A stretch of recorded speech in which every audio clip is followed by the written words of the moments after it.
Shalom from Jerusalem. This is Israel at War, an update on TV7 Israel news.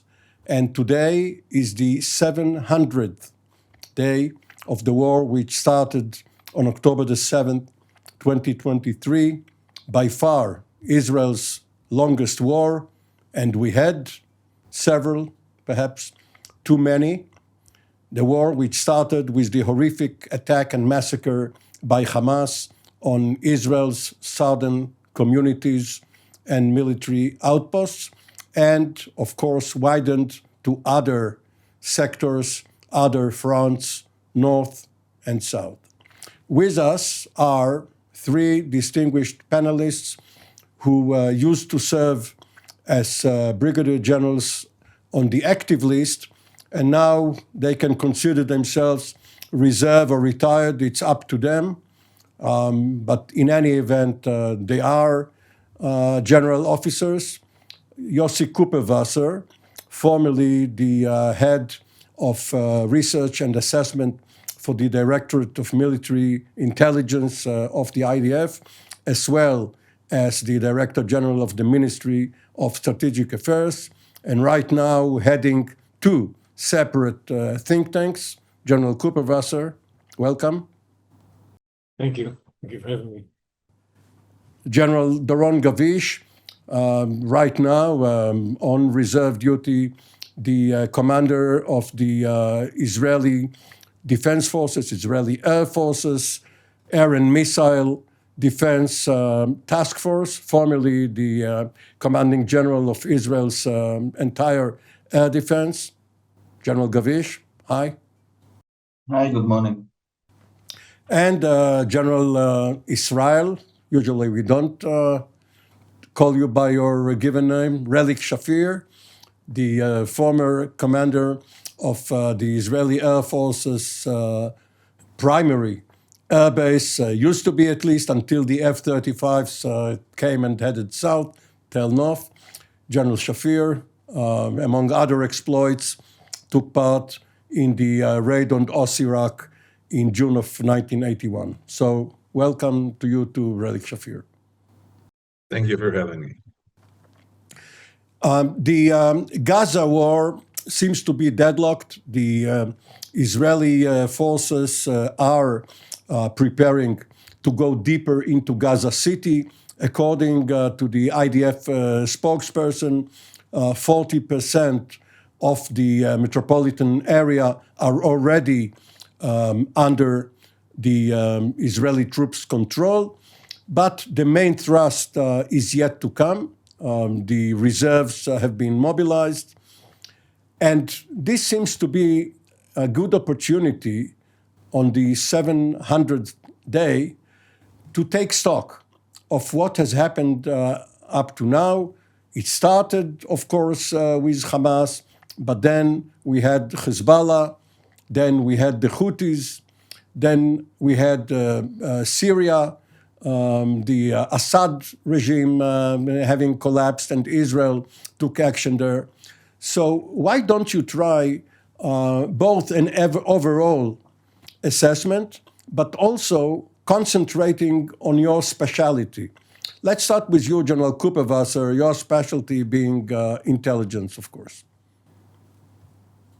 Well, I think that if we look at the 700 days and try to analyze them from the point of view of what has happened in the Middle East, what changes took place, I think that the most important thing is that we managed to cause severe damage to the Iranian-led Axis that Hamas was part of, that was building its capabilities to actually destroy Israel.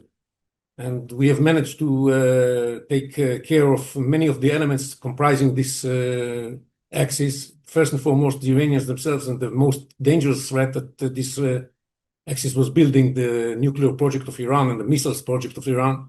And this were both dealt with a very damaging blow. The Hezbollah, that used to be the crown jewel of this axis, was again severely hit by Israel, including eliminating its leadership. And they are now much more cautious. And we saw that during these 12 days attack on Iran, they did nothing. and they are now under threat of the Lebanese government doing something against them. I'm not sure it's going to happen, but this is on the agenda. And so they are much weaker. And the bridge that connected all these axes, the Syrian regime in Damascus, was toppled, and we have a new player in town that we have to adjust ourselves to, and we are doing that gradually.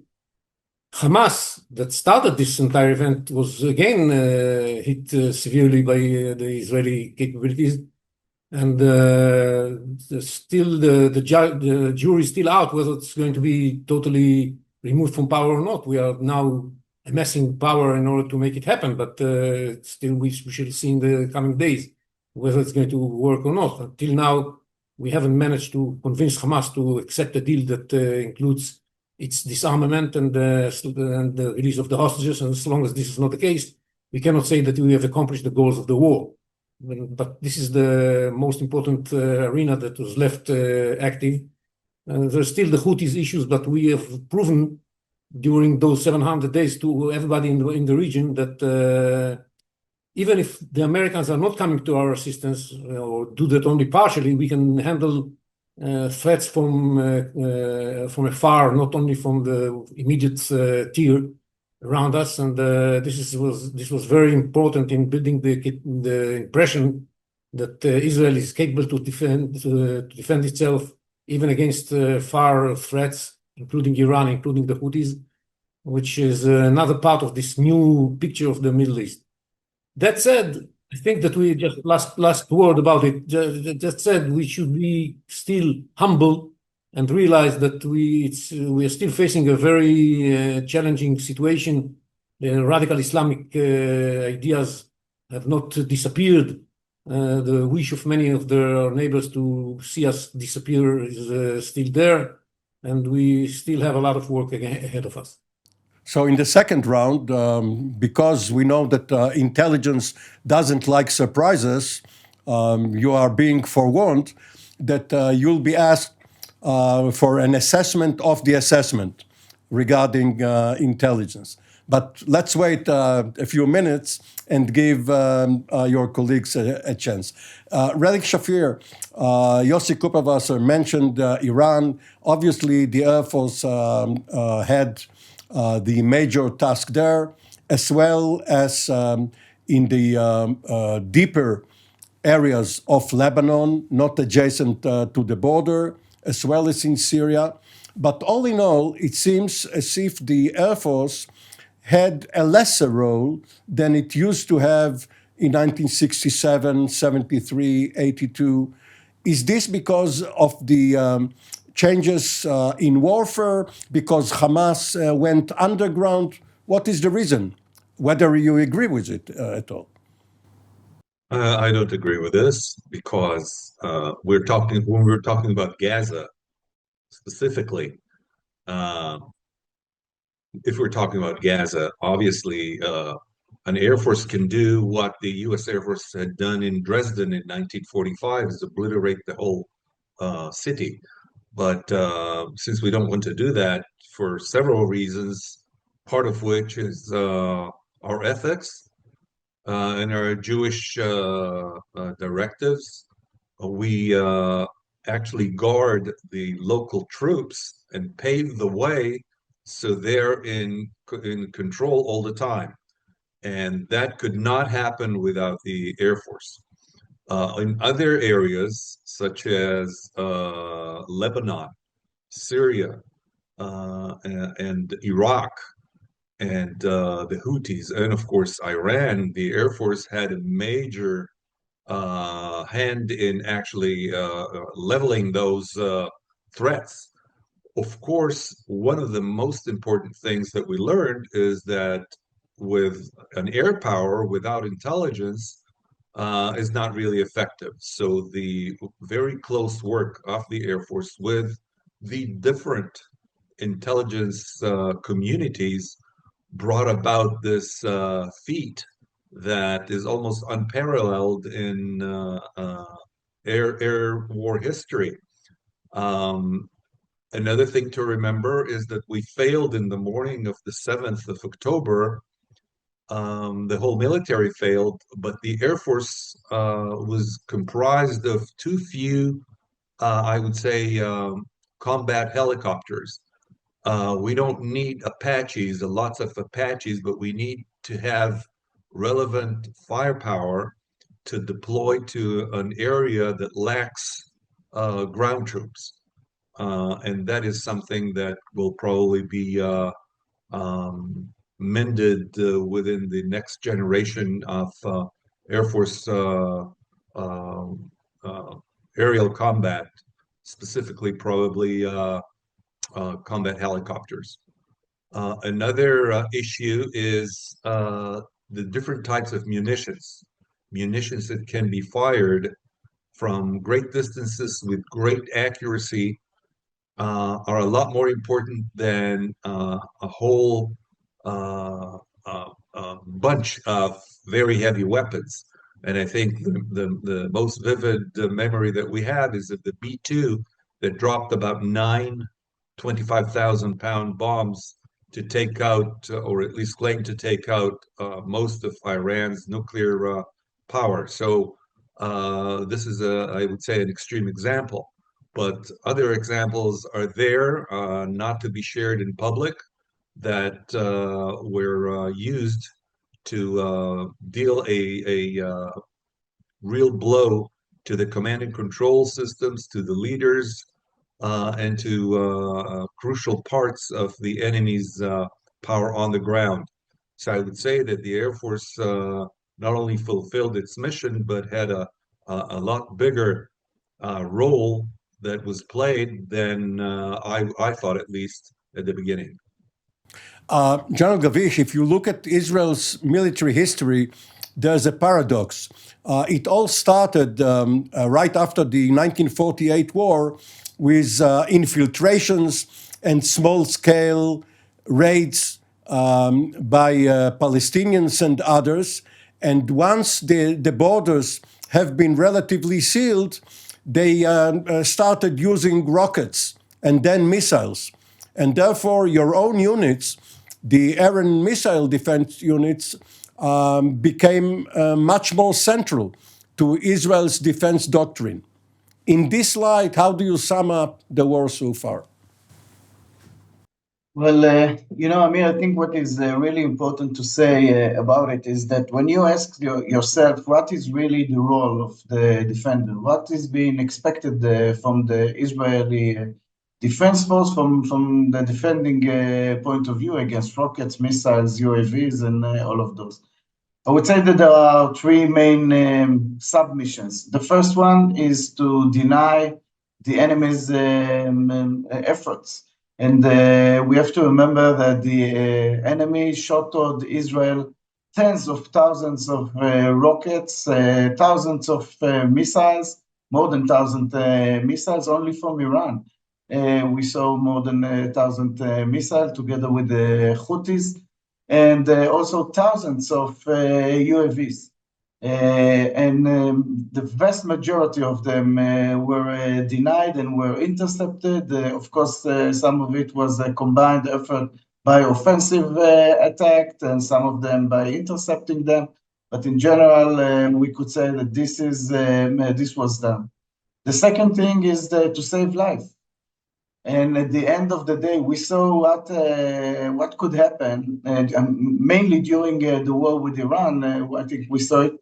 What could happen if we didn't intercept those missiles, because the damage on the ground was quite significant, and I think that during the war in Iran, it was quite evident. So from this perspective, we could just imagine ourselves that if those efforts against or the air defense efforts were not there, we just could imagine how many people would be killed here in Israel. So this is the second thing, which I think it needs to be said, that the efforts of the Israeli air defense saved life.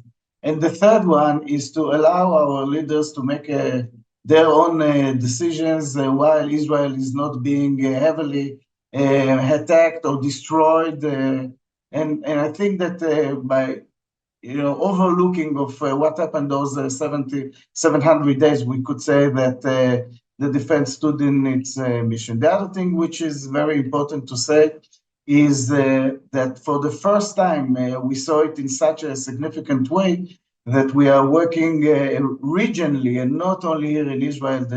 The efforts that were done together with the CENTCOM forces, this was something very significant for this war. And once again, it was part of the result. The other thing which is important to highlight is technology-wise. During this war, for the first time, we applied the full multi-tier defense of Israel. We had a lot of first time. We had the first time, starting from very low, we had first interceptions worldwide of laser capabilities. We had first interception of Arrow 2, first operational interception of Arrow 3, first operational interception of THAAD, first operational interception of Aegis. Everything was done for the first time. So from a technological point of view, it was an amazing success. First time that targets were intercepted deep in space. So once again, looking at it from operational point of view, doctrine point of view, technological point of view, I think that we could say that the defense of Israel was quite successful. It's part of our DNA to say that it is not hermetic, and we saw it, unfortunately, that it is not hermetic. We still have to remember that there were people that were hit in Israel, killed out of those missiles that were shot toward Israel. But I think that we could say that the air defense played a significant strategic role in this war. So, General Kupperwasser, assessing the assessors, basically, of course, there are three dimensions that one can look at. One is the general strategic intelligence picture, the basic intelligence assessment, and then you have early warning, war warning, which is, of course, the most crucial assessment, and offensive operational assessment for targeting. What is the report card that you can give regarding all three? Well, regarding early warning, we started with a colossal debacle that caused the results that led to the war. This is something that the intelligence has to learn and see what lessons we have to implement in order to make sure that we mitigate the chances that this is going to repeat itself. You cannot guarantee for sure that it's not going to happen, but you can do all kinds of things in order to have lesser chances that this is going to happen again. And that's something that even after the war started, we had several cases in which the intelligence, when it comes to strategic assessment, was not able to predict what's going to happen, and didn't even raise the option of something of what happened that's going to happen, like the collapse of the Assad regime in Syria. And even to some extent, the way that the Iranians reacted to the loss of their general in Syria in April 2024 was again something that was not predicted by the intelligence. And these are things that showed how difficult this job is, and how many improvements should be taken in order to be able to foresee the possibility of all kinds of things happening. It's not necessarily that you have to say that this is going to happen and this is not going to happen, but at least to say these are things that can happen and you have to be prepared to. Because one of the most painful things that happened before October 7th was that the idea of a wide-scale Hamas attack along the border was not even mentioned as a possibility, even though we knew that they were preparing something like that. This is something that we shall never be able to excuse ourselves for this terrible mistake. And that's something that we still have to improve considerably. Yet, at the same time, when it comes to intelligence for operations and intelligence for targeting, what the Israeli intelligence has done throughout those almost 2 years is unbelievable. I think General Shafir mentioned that importance of its contribution to the Air Force activities. And yes, we were able to do all kinds of things that really are beyond imagination. The ability to eliminate so many Iranian generals and high key officials simultaneously in the opening strike of the Rising Lion operation was unbelievable. And so the quality of the information that was provided by intelligence for many other operations, including the elimination of Nasrallah, the famous beepers operation, and so on and so forth. The intelligence for operation was outstanding. So one thing should be learned. The fact that you have an extremely good intelligence for operations and for targeting doesn't mean necessarily that you are going to be good as well when it comes to strategic intelligence and early warning intelligence. And we have to improve those areas where we are weak at, and we have to strengthen those areas where we have very good capability. So in a sense, military intelligence and the IDF in general were victims of the prestige, the image of superiority that the Directorate of Military Intelligence had throughout the years.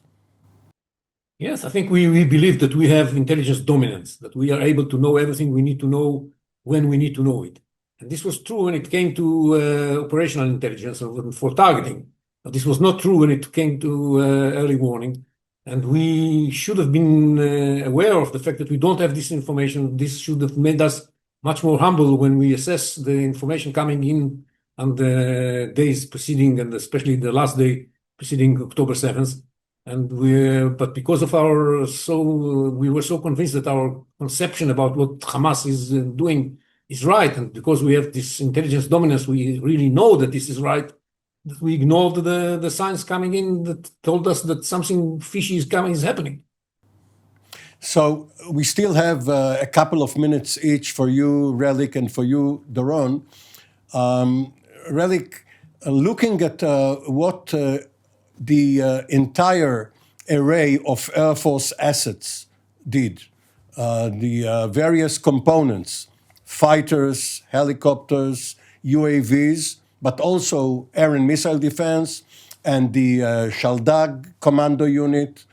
Do you think that the general makeup of the Air Force, of course it has to do with budgets, with force buildup, training, do you think it was basically right if you look ahead to the next challenges Israel will have?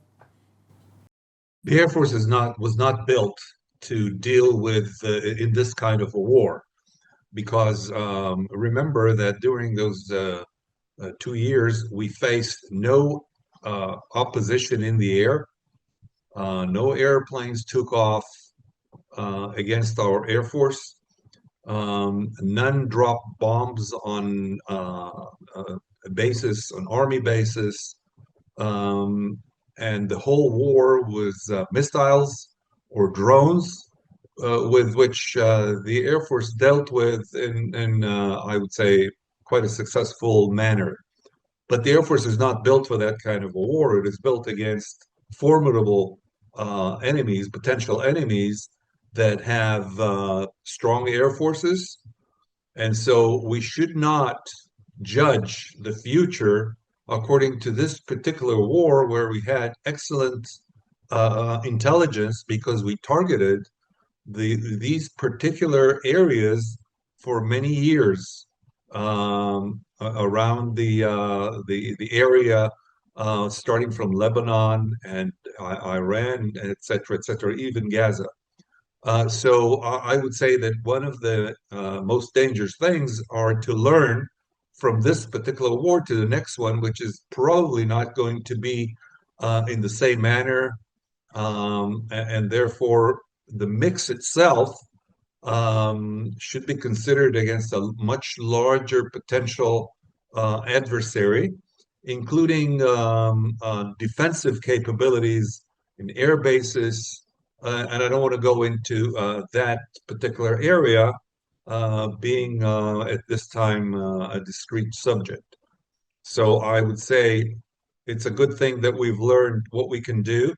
but that does not tell us that we're ready for a potential future. And we learn one thing is that we should think about the potential rather than the thoughts and directives at this moment of a potential enemy. So in closing, General Gavish, let's move away from our own assessments as Israelis. You are in touch with many colleagues, American and others. What is their assessment of our performance in 60 seconds? I think it is important to say that we do look at it as a combined effort. It's not us and them, it is really us together.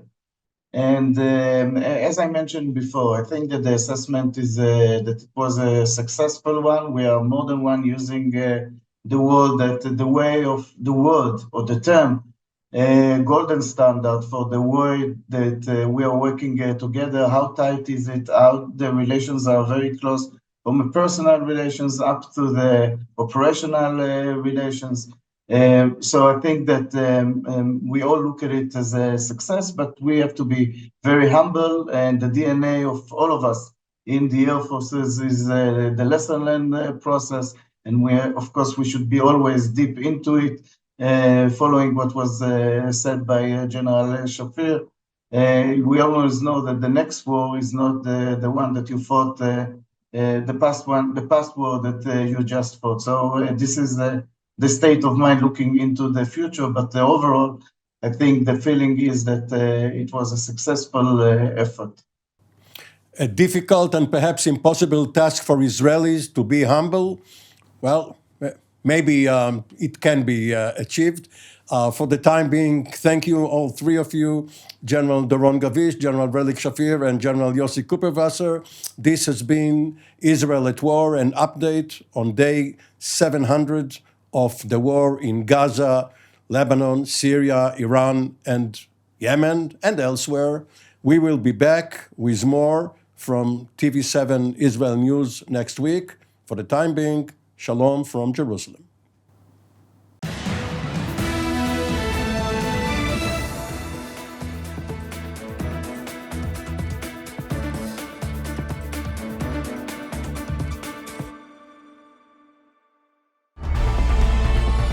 Jerusalem Studio, now available on Spotify.